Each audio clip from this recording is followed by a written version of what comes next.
approfondir un enseignement avec vous. Ça m'a toujours émerveillé de voir comment notre Seigneur et Sauveur agit dans toute l'histoire. Nous pourrions être déçus de Dieu, déçus de notre foi. Beaucoup perdent la foi d'ailleurs parce qu'ils disent « le Seigneur n'a pas tenu ses promesses ». Des fois, on peut recevoir dans notre vie de foi de telles épreuves, de tels coups de poing au cœur, qu'on peut en arriver à douter de Dieu lui-même et de dire tout ça pour rien. Ça arrive parfois dans nos vies. Et là, souvent, ce qui arrive, c'est que le Seigneur met sur notre route des frères et des sœurs qui nous écoutent, pas qui nous disent quoi faire, qui nous disent on va marcher. Patience, Dieu est avec toi. Dans ma petite vie chrétienne, j'en ai rencontré souvent de ces personnes. Et on voit qu'ils sont dans une telle désespérance intérieure qu'aucun conseil ne peut les aider. Ce qui peut les aider seuls, c'est d'être avec eux. De dire, je prie pour toi, je suis avec toi, viens me voir tant que tu veux, allez. On en rencontre qui passent à travers ces espèces de temps de passion. Tous les disciples ont laissé Jésus tout seul, sauf le bien-aimé et notre mère Marie et quelques femmes. Alléluia. Heureusement que les femmes sont là. Dans l'Église, là, mes amis, hein? Il faudrait prier dans l'Église pour qu'il y ait, comme la loi française le demande, la parité. Autrement dit, autant d'hommes que de femmes. Mais je pense qu'on peut attendre. Alléluia. Bon. Alors,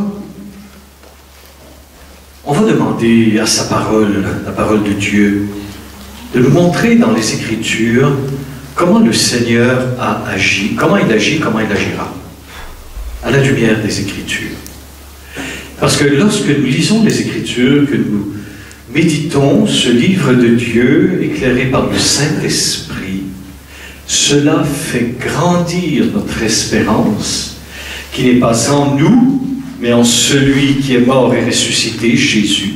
Voilà pourquoi que la foi chrétienne est inébranlable, parce qu'elle n'est pas en nous, en nos bonnes œuvres, en nos degrés de sainteté, en notre capacité de faire des choses pour le Seigneur et pour son Église. Pas du tout. Notre espérance, elle est en Dieu, qui jamais ne déçoit et qui est toujours fidèle à ses promesses. Amen. Amen. Parce que c'est vrai, lorsque nous jetons un regard rétrospectif, nous nous rendons compte que Dieu est fidèle à tout ce qu'il a promis. Tout. La venue de son Fils, de Marie et de sa descendance, Marie et Jésus. Il l'a accompli, prophétisé des siècles dans l'histoire de l'humanité. Dieu donne ses promesses. Il les réalise. Alléluia. Il y a une façon de voir les choses, et j'ouvre une petite parenthèse mignonne, toute jolie, de ce matin. Je reviendrai sur mon texte après. Ne vous en faites pas, ça m'arrive souvent de faire des petits tours comme ça. Des petits détours, mais le GPS il est là et c'est bien. Ce matin, Jean finissait cet évangile en disant « Si nous écrivions tout ce que Jésus a fait, tous les livres de l'univers ne pourraient suffire. » Mais c'est vrai. Mettons, je ne sais pas, on est combien ici? 80, 90, je ne sais pas. À peu près, hein, une centaine, disons. Juste nous, le 7 juin 2014, chacun de nous, nous pourrions écrire des livres sur ce que Jésus a fait dans notre vie. Chacun de nous. Jésus touche la vie de milliards d'individus depuis 2000 ans, voire avant aussi. Alors si chacun d'entre nous devait écrire ce que Jésus a fait dans sa vie, toutes les bibliothèques de ce monde, même les disques durs, les mémoires vives, ne pourraient contenir tout ce que Jésus a fait. Et c'est bon, parfois, dans notre propre vie, de voir, de regarder ce que Jésus a fait dans notre vie. Les prières exaucées, le passage de Dieu dans ma vie à telle place, à telle place. Lorsqu'il m'a sorti d'un pétrin dans lequel je m'étais mis moi-même. Ça arrive. Comment est-ce que Jésus a agi dans ma vie? Tout ce que Jésus fait. Waouh! Eh bien, même moi, dans ma propre vie, j'en aurais des volumes et des volumes et des volumes et des volumes. Nous proclamons, c'est vrai que c'est un peu exceptionnel, parce que nous proclamons la parole de Dieu à travers le monde, et nous voyons tout ce que Jésus fait dans les vies, les guérisons du cœur, les illuminations spirituelles, les conversions, les exorcismes, tout ce que Jésus fait. Nous en aurions des volumes à écrire, frères et sœurs.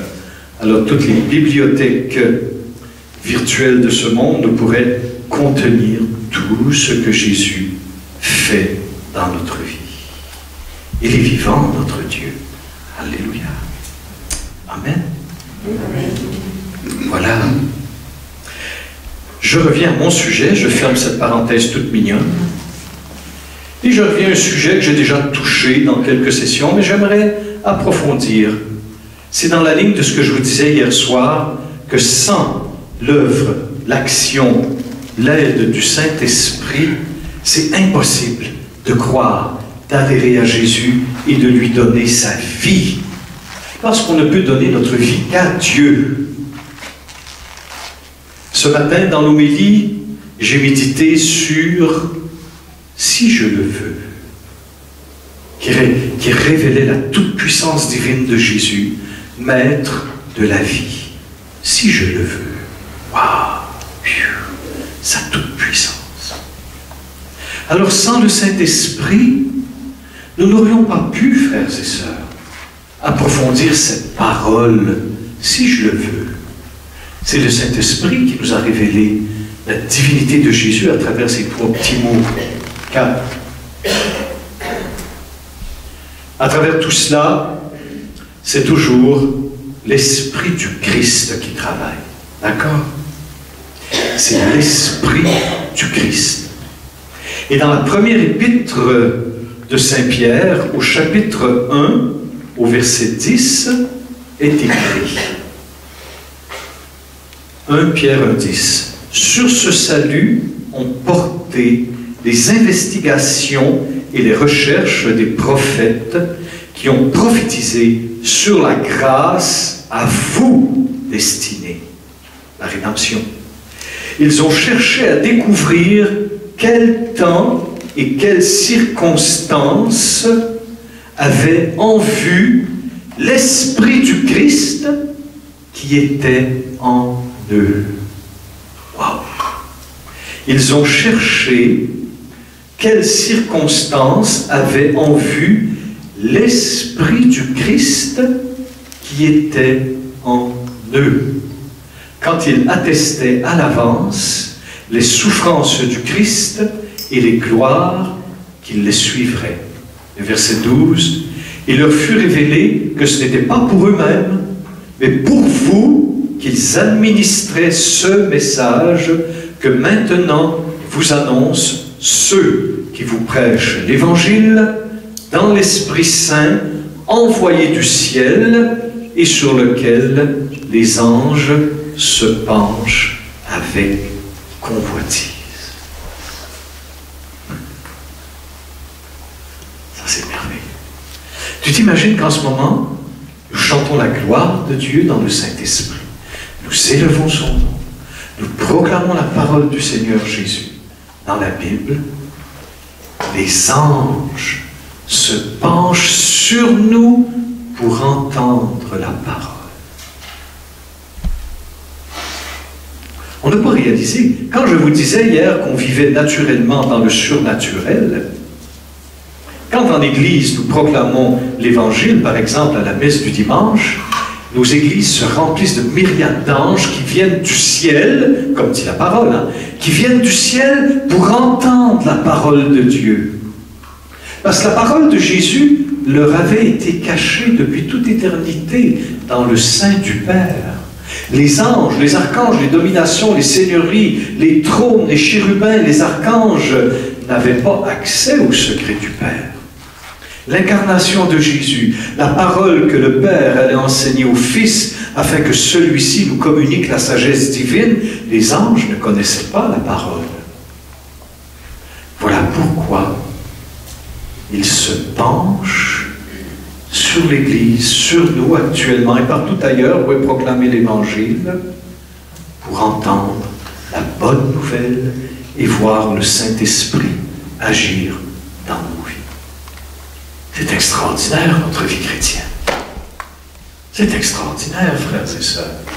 Je me rappelle une fois quand je disais ça et que le Saint-Esprit m'a fait prendre conscience de cette réalité spirituelle, je me baladais dans ma chambre à coucher avec ma Bible et je disais à mes anges, vous pouvez lire, allez-y, mettez-y.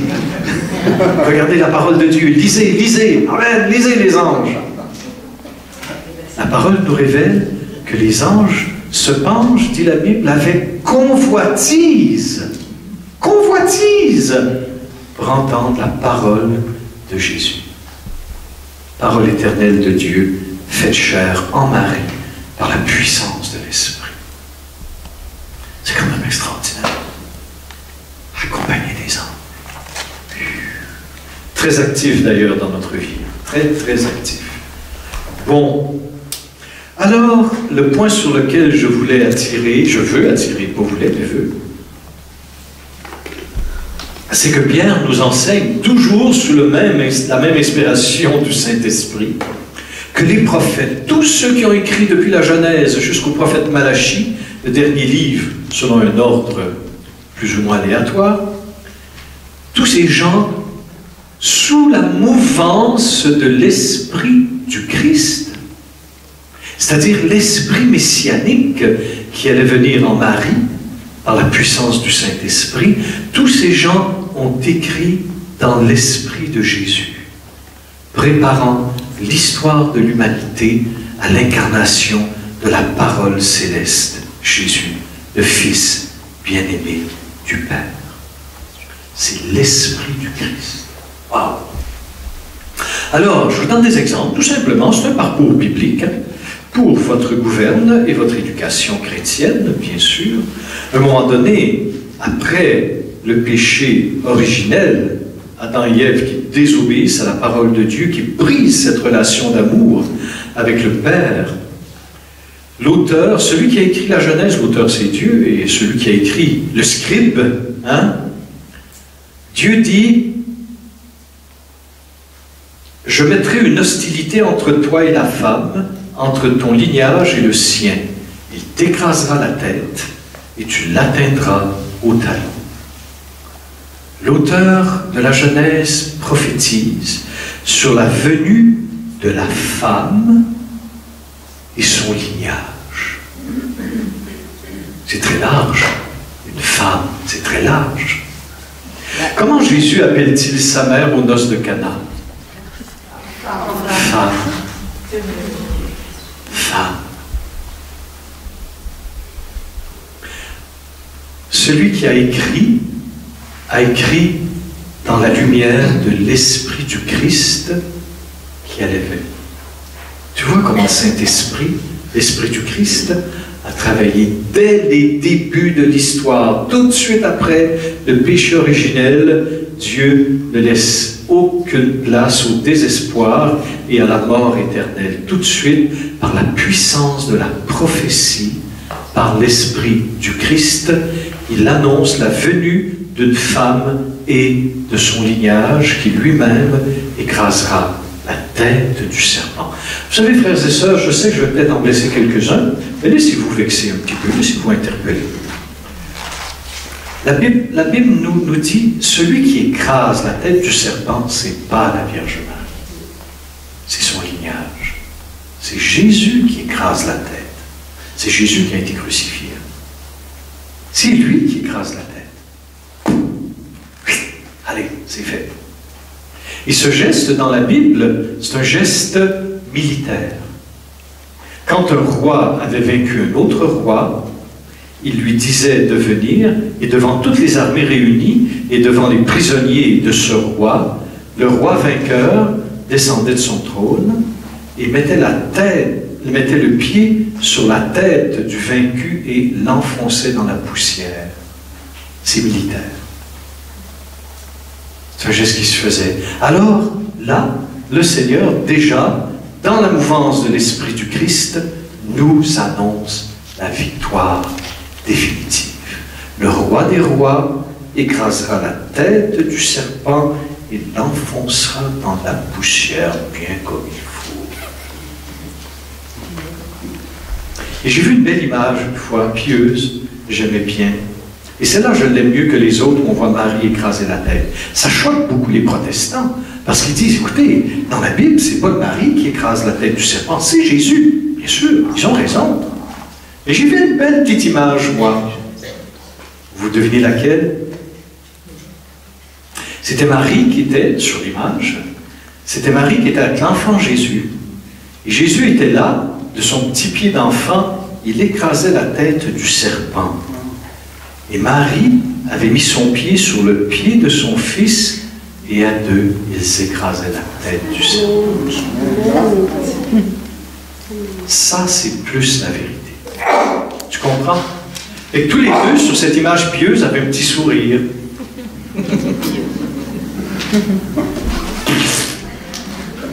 Alléluia.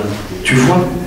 Alors, celui qui écrit cette prophétie, et c'est une prophétie mystérieuse, fort mystérieuse, pour un événement qui est encore plus mystérieux, le péché originel.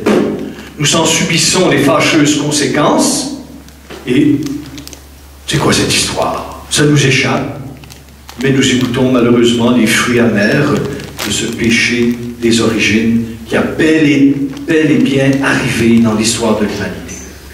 Et là, le scribe écrit ce texte. On dit que c'est Moïse. Peut-être. Mais il est, c'est ça que je te fais comprendre, il est sous la mouvance de l'Esprit du Christ. Waouh! Ça, c'est magnifique. Et à un moment donné, on pourrait prendre toute la Bible comme ça, et c'était la pédagogie que Jésus a utilisée. Quand il marchait avec les disciples d'Emmaüs, ensuite avec les disciples après la résurrection, il leur expliqua dans la loi, c'est-à-dire les 5 premiers livres de la Bible, de la Genèse au Deutéronome, ça c'est la loi, les prophètes, tous les prophètes, et les psaumes. C'est une méthode juive d'étude de la Bible. On appelle ça la méthode du collier. On enfile une perle, une par derrière l'autre, dans un petit fil. Hein. On enfile les paroles de Dieu pour en arriver à un beau collier de perles. Jésus a utilisé. Il leur expliqua les Écritures à partir de la loi, des prophètes et des psaumes. C'est une pédagogie qui est encore utilisée chez les Juifs et que nous utilisons aussi en christianisme. Alors, quand nous voyons des prophéties, par exemple, comme le livre d'Ézéchiel, c'est magnifique ça, au chapitre 1, vision du char d'Adonai, qui veut dire Seigneur. Et dans le Nouveau Testament, on appelle Jésus Adonai, Seigneur Jésus. Au chapitre 1, au verset 4, je ne sais pas si je vais tout vous lire.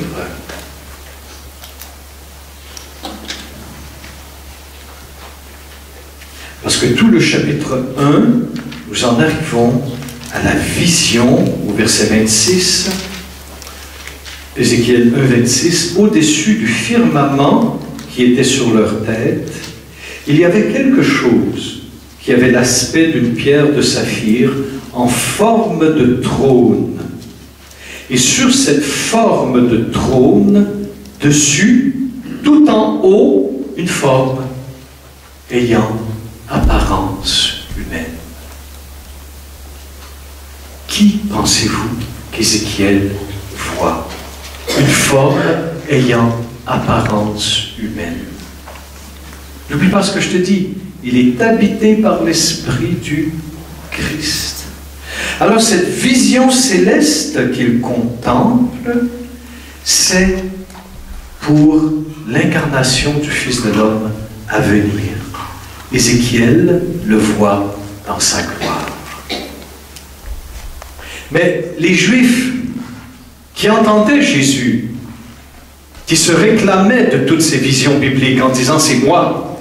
Parce que continuellement, Jésus s'appelle le Fils de l'homme. Mais à l'époque, le Fils de l'homme, les Juifs savaient ce que ça voulait dire. C'était un personnage céleste, vu dans le prophète Daniel au chapitre 7. Mais si tu n'as pas l'esprit du Christ, comme l'avait Daniel, comme l'avait Ézéchiel, tu ne peux pas donner ça au Seigneur. Tu ne peux pas lui attribuer cette révélation. Amen. Ensuite, une forme ayant une apparence humaine. Et je vis l'éclat du vermeil, quelque chose comme du feu près de lui, tout autour, depuis ce qui paraissait être ses reins et au-dessus. Et depuis ce qui paraissait être ses reins et au-dessous, je vis quelque chose comme du feu et une lueur tout autour. Ézéchiel, par l'Esprit du Christ, avait en vision Jésus dans sa gloire. Moi, je suis sûr que Jésus a tout expliqué ça aux disciples. Je suis sûr. Verset 28. Et l'aspect de cette lueur tout autour était comme l'aspect de l'arc qui apparaît dans les nuages les jours de pluie. À quoi vous fait penser cet arc qui apparaît dans les nuages le jour de pluie? L'arc-en-ciel. Et l'arc-en-ciel, c'est quoi? Le signe de l'alliance noachique, c'est-à-dire que Dieu a scellé avec Noé. Cela veut dire que le Fils de l'homme, Jésus, est le garant de toutes les alliances que Dieu a conclues avec son peuple. La lueur qui est autour de lui, c'est l'arc, l'alliance noachique. Et c'est très beau ce qui est dit, hein? Il était comme l'aspect de l'arc qui apparaît dans les nuages les jours de pluie. Et c'est à peu près en ces mots que Dieu parle à Noé lorsqu'il lui montre l'arc-en-ciel dans la lumière et les nuages, la pluie. Ça fait un arc-en-ciel. Waouh! Jésus garant, accomplissant toutes les alliances en lui pour une alliance éternelle en son sang. C'était quelque chose qui ressemblait à la gloire de Dieu, comme de fait. Je regardai, je tombai la face contre terre, et j'entendis la voix de quelqu'un qui me parlait. Ce matin, il y a eu des frères et des sœurs, quand je passais avec le sang précieux. J'espère que votre esprit était assez ouvert pour goûter une présence de Dieu tout à fait particulière. Il est venu une présence du Seigneur dans ce geste de foi qui était sublime. J'espère que votre cœur est un cœur de chair. Un cœur de pierre ne goûte pas la présence. Un cœur de chair goûte de plus en plus. Alors il y a des gens qui sont tombés en voyant Jésus. Ravis. Après la communion, il y en a qui sont tombés. Ravis en Dieu. Saisis. Alléluia. N'allez pas douter de ces choses. Ça arrive. Amen. C'était quelque chose qui ressemblait à la gloire du Seigneur. Ça, c'est magnifique. Ça. Alors, Ézéchiel prophétise dans l'esprit du Christ. Je pourrais prendre Ézéchiel, je pourrais prendre Jérémie, quand Dieu promet, par exemple, comme dans le prophète Joël, le prophète Ézéchiel, la venue du Saint-Esprit, c'est une prophétie. La venue du Saint-Esprit a été inspirée en eux par l'Esprit du Christ lui-même. Bon, Daniel 7, c'est des textes que vous connaissez, mais que je veux lire avec vous. Amen. Pas trop dur là, de rester réveillé, hein? Un après-midi. Daniel 7, verset 11, verset 13. Je contemplais dans les visions de la nuit, voici, venant sur les nuées du ciel.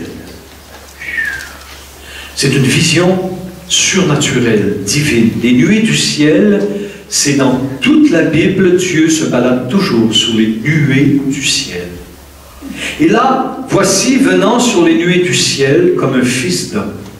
Il s'avança jusqu'à l'Ancien, il fut conduit en sa présence. À lui fut conféré empire, honneur et royaume, et tout peuple, nations et langues le servirent.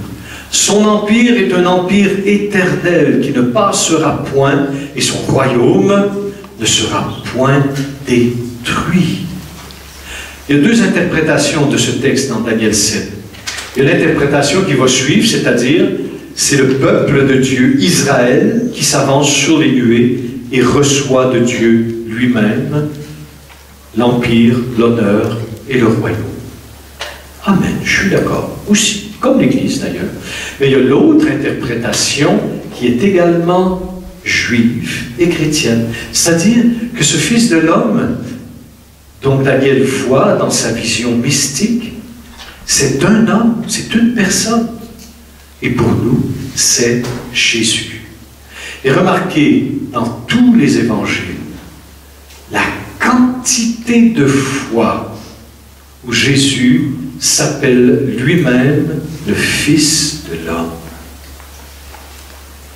Et remarquez, dans les évangiles, 99%, Jésus s'appelle le Fils de l'homme. Et non pas le Fils d'homme qui proviendrait des hommes selon la chair. Jésus s'appelle le Fils de l'homme. C'est très différent. Il s'appelle sans cesse le Fils de l'homme. Et une des interprétations qu'on a données, c'est l'homme parfait, etc., plus ou moins. C'est le Fils de l'homme du prophète Daniel qui vient sur les nuées. Le Fils de l'homme est un titre divin, céleste. Et il y a des interprétations juives, justement, qui disent il y a presque une révélation de la très sainte Trinité à partir de cette vision de Daniel, dans le livre d'Enoch aussi, et dans l'Épître de Moïse, où on parle du Fils de l'homme qui vient sur les nuées.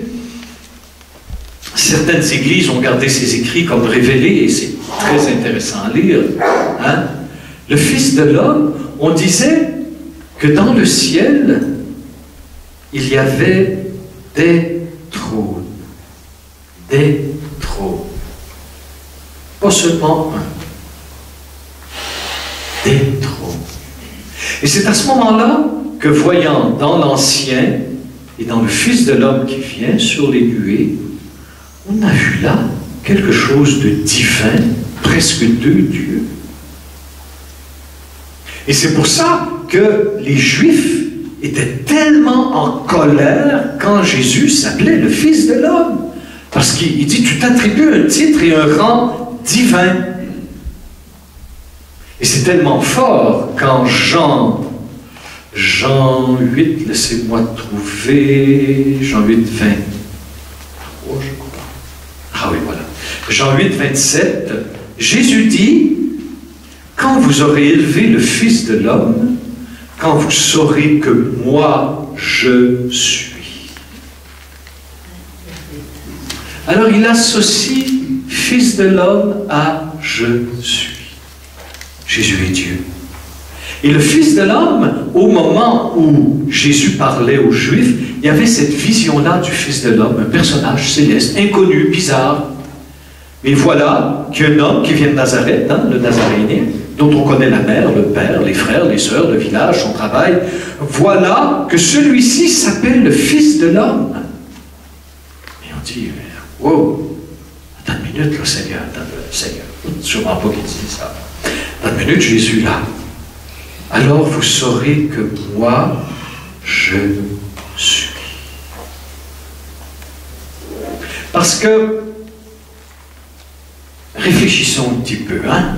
Foi et raison, dit Benoît XVI. Hein?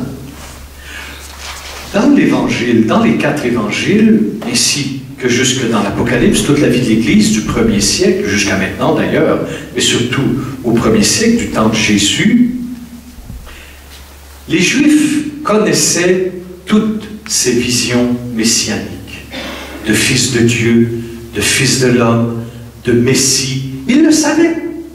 Ils connaissaient ces choses de la Bible Leur problème, savez-vous c'était lequel? C'était Jésus qui réclamait pour lui ses révélations, ses connaissances de la Bible. Ça. Alors les Juifs, eux autres, c'était pas de se demander est-ce que c'est vrai le serviteur souffrant? Est-ce que c'est vrai le Messie descendant de David? Non, pour eux c'était intégré dans leur foi religieuse. Leur problème c'était est-ce que c'est vraiment lui? C'était ça la grande question.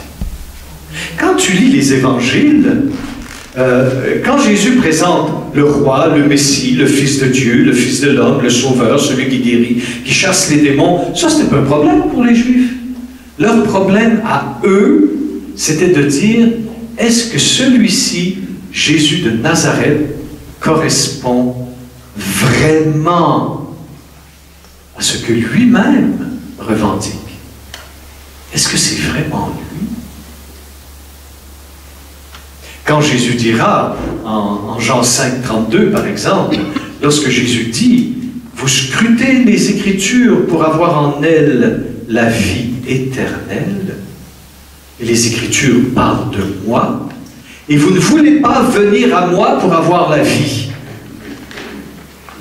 Tu as vu ça hein, dans les évangiles? Pourquoi?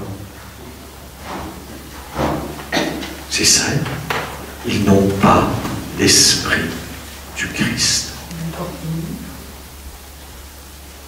On peut refuser l'esprit du Christ, qui seul est en mesure de nous révéler vraiment qui est Jésus, le Fils de Dieu, notre Seigneur et Sauveur, hein, d'une même divinité avec le Père et l'Esprit, un seul Dieu en trois personnes divines. Ça prend nécessairement l'esprit du Christ. Bon. On pourrait prendre une foule de psaumes où il est parlé de Jésus. Une foule de psaumes. Entre autres, bon, le psaume 16 que vous connaissez, par exemple. Le psaume 16 qui dit au verset 11, « Tu m'apprendras le chemin de vie, devant ta face, plénitude de joie, en ta droite, délice éternelle. » Waouh! Tu m'apprendras le chemin de vie. Ça, c'est l'Ancien Testament. Mais qui est le chemin? Jésus. Qui est la vie? Jésus. Tu m'apprendras le chemin de vie. Quand David... Est-ce que c'est lui? Oui. Quand David écrit ce psaume, il a sur lui l'Esprit du Christ. Ensuite, il dit, devant ta face, plénitude de joie, et en ta droite, délice éternelle. Qui est monté à la tête, à la droite du Père? Coucou! Qui est à la droite du Père? Jésus. Mais ce n'est pas l'Esprit du Christ. Personne n'aurait dit ici Jésus. Tu comprends? Alors, Père, je veux que là où je suis, eux aussi ils soient avec moi, afin qu'ils contemplent la gloire que tu m'as donnée depuis toute éternité. Là où est la tête, là est le corps.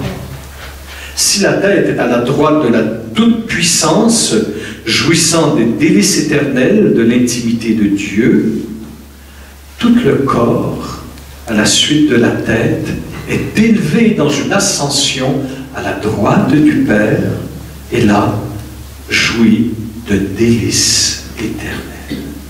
Alléluia. Levez-vous. Vous vous endormez trop.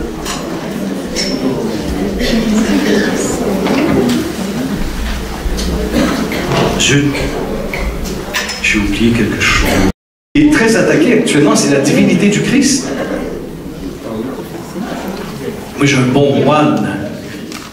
Un bon moine, ouais, il aurait besoin d'un coup de bonté de Dieu, celui-là, là, qui doutait de la divinité de Jésus. Moi, je le regardais avec des grands yeux. J'ai dit, ça va bien?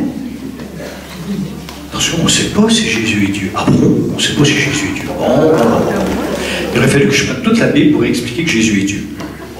Jésus est Dieu, frères et sœurs. Alléluia! Tu vois, comprends bien mon propos. Depuis la Genèse, je vais t'en lire d'autres après. Depuis le prophète Ézéchiel, depuis le prophète Daniel, on annonce le Fils de l'homme. Cette forme humaine qui est dans la gloire, au-dessus d'un pavé de saphir qui brille, ça annonce l'incarnation. C'est Jésus qui est là, la parole de Dieu. Dieu préparait son peuple. Quand Jésus est venu, déjà étaient intégrées dans la conscience religieuse d'Israël toutes ces visions du Messie. Leur problème, c'était, est-ce que celui-ci qui se dit Fils de l'homme, Fils de Dieu, Christ, est-ce qu'il correspond vraiment à la connaissance que nous avons du Messie selon les Écritures? Certains ont dit oui, certains ont dit non. Comme aujourd'hui, jusqu'au retour en gloire de Jésus. Tu prends par exemple le psaume 17 au verset 15.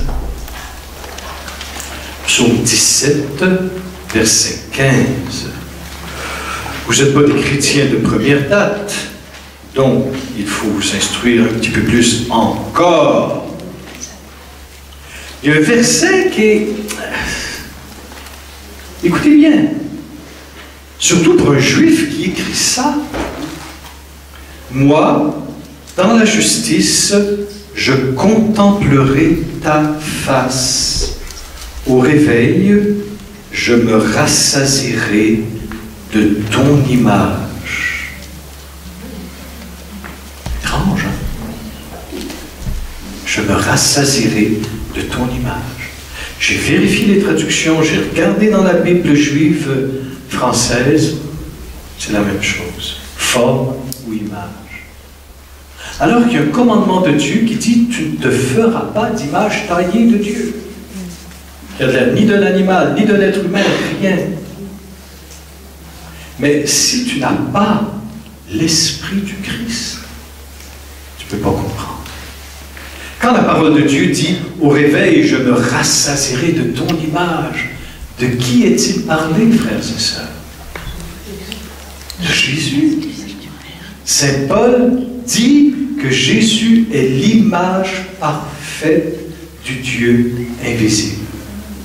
Mais il y a seulement par l'Esprit du Christ que tu peux entrer dans la connaissance véritable de ce verset du psaume.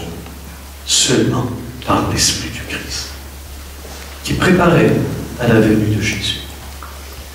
Au réveil, je me rassasierai de ton image. Moi, ça m'a choqué quand j'ai lu ça dans l'Ancien Testament. Dans le Nouveau, il n'y a pas de problème. Jésus est incarné. Mais là, et j'ai fait des recherches, et j'ai cherché, et justement, Jésus est véritablement l'icône parfaite du Dieu invisible. Je me rassasierai de ton image. Certains diraient, oui, mais tu interprètes ça comme un chrétien. Bien sûr. Oui, bien sûr. C'est l'Esprit du Christ, c'est l'accomplissement des promesses, c'est l'accomplissement des prophéties. Tu ne peux lire l'Ancien Testament que dans la clarté du visage de Jésus. Tout à fait normal, frères et sœurs. C'est tout à fait normal. Amen. C'est pour ça qu'un petit peu plus loin, au psaume 119, verset 37, 119, 37, il est écrit « Libère mes yeux des images de rien et vivifie-moi par ta parole. Libère mes yeux des images de rien, les idoles, tout ce à quoi nous nous attachons et qui prend la place de Dieu dans notre cœur. Libère-moi des images de rien, afin qu'au réveil, je puisse me rassasier de ton image, de ton Fils en qui je te rencontre et te vois, Abba, en ton Fils qui est l'image parfaite du Dieu invisible, resplendissement de ta gloire, l'effigie de ta substance. C'est Jésus. Et seulement comme ça, étant sous la mouvance de l'Esprit du Christ, que tu peux voir dans l'Ancien Testament tout ce qui est dit de Jésus. Amen. Si ça t'ennuie, ben apprends quand même. Apprends quand même. Continuons. Je vais arrêter après. Dans l'Évangile, toujours selon Saint Jean, j'aime un petit peu. chapitre 12, verset 41. Là, c'est... il n'y a pas de représentation plus parfaite de tout ce que j'essaie de dire depuis le début. Jean 12, 41. Écoute bien.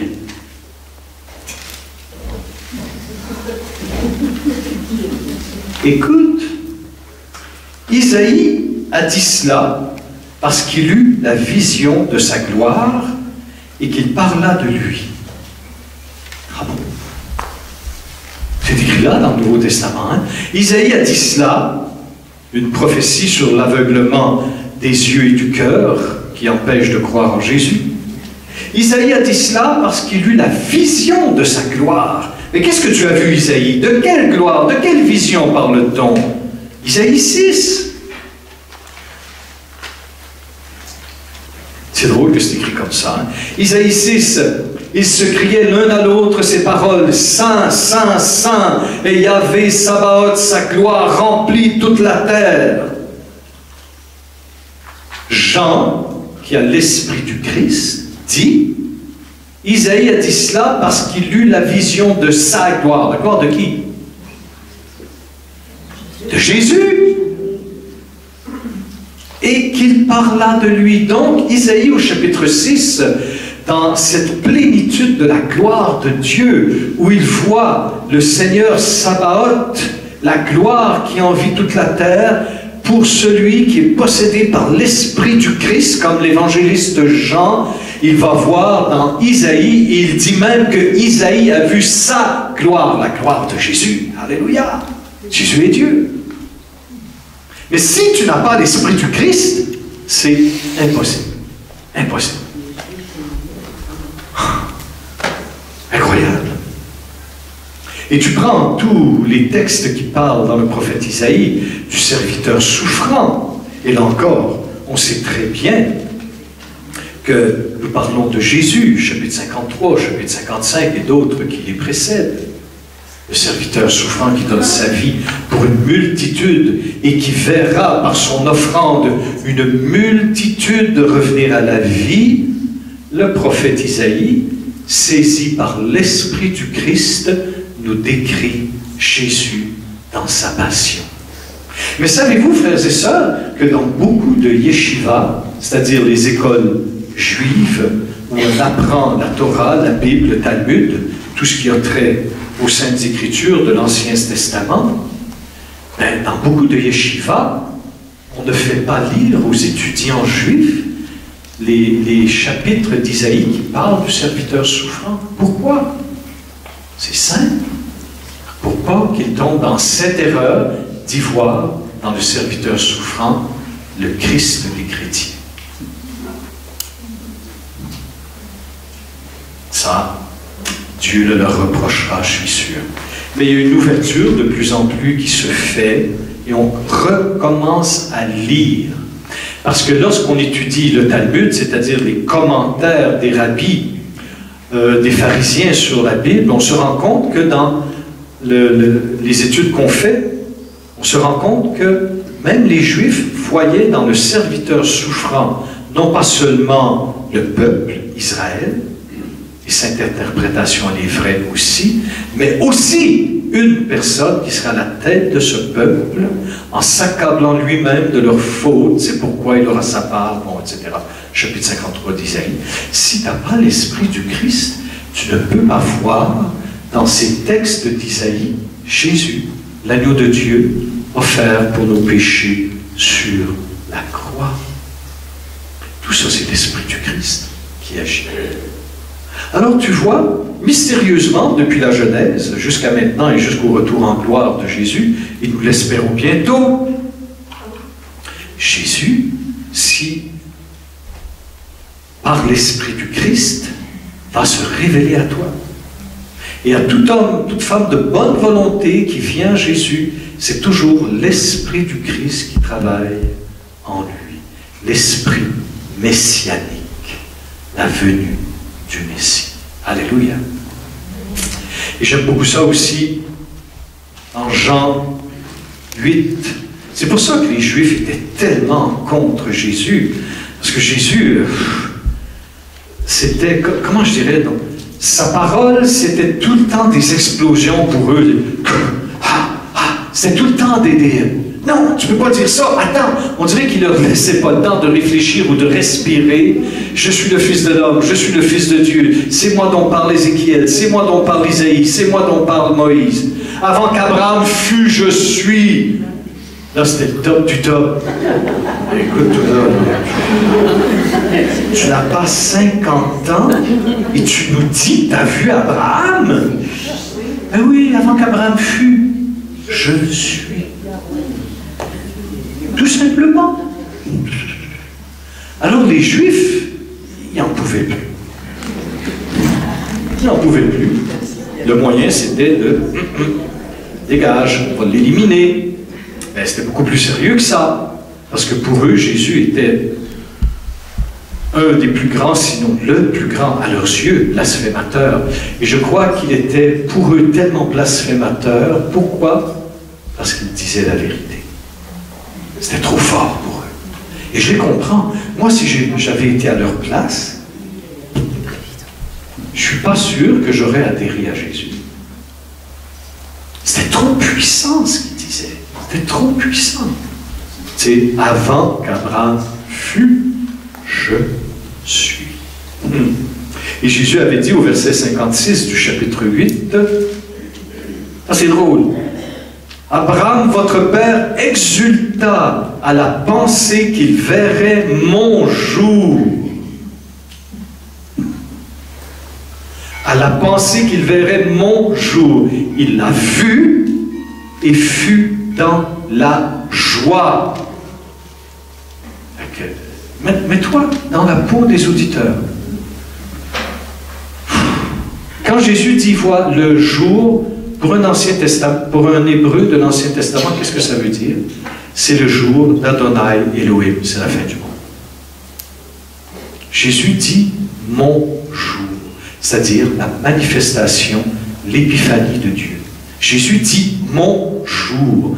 Les Juifs le savent que quand il dit ça, il reprend pour lui le jour de Yahvé, le jour d'Adonai, le Tout-Puissant. Jésus dit mon jour. Mais les Juifs ont bien compris ce que Jésus disait. Le problème, c'est pas qu'ils ne comprenaient pas, ils comprenaient très bien. Voilà pourquoi ils l'ont fait crucifier. Ils comprenaient ce que Jésus disait. C'est pas les nuls, les mecs, là. Bon, il y avait un plan providentiel de Dieu dans le refus des Juifs, et c'est pour nous. À la pensée qu'il verrait mon jour, il l'a vu et fut dans la joie. Pourquoi Abraham, plus ou moins 1000 ans avant Jésus, de 800 000 ans, ou même plus, presque 2000 ans avant Jésus, comment Jésus peut-il dire « Abraham, votre père, celui qui fut pendant que moi je suis », Abraham, votre père, exulte à la pensée qu'il verrait mon jour. Il l'a vu et fut dans la joie. C'est parce qu'Abraham était rempli de l'Esprit du Christ. Et c'est pour ça qu'il rit. Il rit parce qu'il voit le jour du Christ dans la promesse d'un enfant qui lui serait donné avec sa femme Sarah, qui lui a confié sa servante. J'avais lu ça dans l'Ancien Testament. À la pensée qu'il verrait mon jour. Les Juifs lui dirent alors, mais tu n'as pas 50 ans, et tu veux Abraham? Écoute la parole.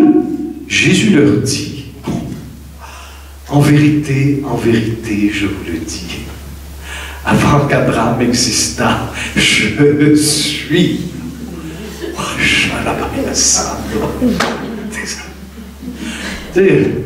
Ils ramassèrent alors des pierres pour les lui jeter. Mais Jésus se déroba et sortit du temple. C'est extraordinaire quand tu lis la Bible. C'est extraordinaire. C'est vraiment waouh. Mais il faut creuser, il faut creuser. Bon, c'est pour ça que je la creuse un petit peu avec vous. Tu vois? Alors, mais on aurait pu prendre tous les prophètes. Hein, la venue de l'Esprit se réalise à la Pentecôte. Ça, c'est l'Esprit du Christ qui met ça dans la bouche de Joël, d'Ézéchiel, de Zacharie et de d'autres. Hein. L'Esprit qui viendrait et qui serait le fruit du Messie. Tout ça, c'est prophétisé. Dieu est fidèle, il réalise ses promesses. Et nous pouvons nous réjouir parce que Dieu est fidèle. Peu importe que le monde s'écroule actuellement, Dieu continue son plan. Lui qui est l'alpha et l'oméga. Amen. Alors ça donne des clés pour lire la Bible à partir de la première lettre de Pierre. Ils étaient pris par l'Esprit du Christ, ils prophétisaient, ils se sont rendus compte que ce n'était pas pour eux, mais pour nous. Les sauvés du Seigneur. Amen. Alléluia. Alors quand tu es devant Jésus, et je suis un petit de Dieu, je ne me prétends pas être un grand de Dieu, c'est tout à fait normal, mais plus on s'approche de Jésus, plus on le connaît, mais plus il nous échappe. Il est immense. C'est l'Éternel, Jésus. Et que doit être le Père qu'il nous révèle, que doit être le Saint-Esprit. Et c'est ça que j'aime de la vie en Christ, c'est jamais fini. C'est toujours en travail, t'avances toujours, de gloire en gloire, de lumière en lumière, de transformation en transformation, par la grâce. C'est vraiment extraordinaire. Dans le livre aux Hébreux, chapitre 11, verset, qu'est-ce que j'ai écrit? Verset 13. Il est écrit, « C'est dans la foi qu'ils moururent, sans avoir reçu l'objet des promesses, mais ils l'ont vu et salué de loin, et ils ont confessé qu'ils étaient étrangers et voyageurs sur la terre. » Il nous parle de tous nos patriarches dans la foi, Jacob, Abraham, Isaac et les autres. Moïse. Moïse a prophétisé, « Dieu vous enverra un prophète comme moi, écoutez-le. » Moïse, pour prophétiser comme ça, avait en lui l'Esprit du Christ. Et lorsque l'auteur de l'Épître aux Hébreux dit « C'est dans la foi qu'ils moururent tous sans avoir reçu l'objet des promesses, mais ils l'ont vu et salué de loin. » Oui, loin dans le temps, c'est-à-dire l'incarnation de Jésus. Pour le voir et le saluer de loin, tous ceux dont parle l'Épître aux Hébreux étaient remplis de l'Esprit du Christ. Lui seul révèle Jésus. Et c'est cet Esprit que nous avons reçu, que nous recevons et que nous recevrons. C'est l'Esprit du Christ qui nous donne d'entrer progressivement dans le mystère de Jésus. Le plus beau des fils de l'homme, parce qu'il est le plus beau des plus belles femmes, Marie. Amen. C'est assez. C'est qu'il y a la